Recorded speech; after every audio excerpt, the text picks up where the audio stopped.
কৈলাসহর মহকুমার ইরানি থানাধীন বাবুরবাজার যুবরাজনগর সড়কে এক হৃদয় বিদারক দুর্ঘটনা ঘটেছে।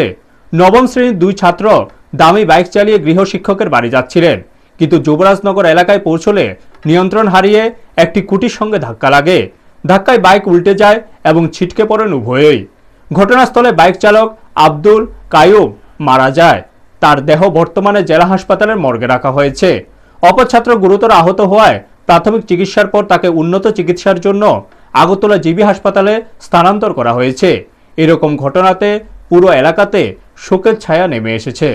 ব্যুরো রিপোর্ট, নিউজ তৎকাল 24। সকালবেলা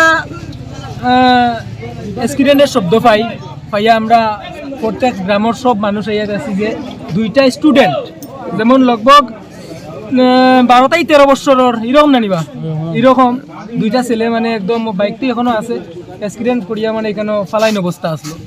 আমরা এখানে আইয়া স্পটে আইয়া ফায়ার সার্ভিস কল করার পরে ফায়ার সার্ভিস তারা আইয়া তারারে উঠিয়া দেই, তারা লইয়া গেছে। বর্তমানে ডিস্ট্রিক্টও লইয়া গেছে দুইজনও মানে আশঙ্কাজনক বাসারা আমরা বুঝিয়ান না কোনো।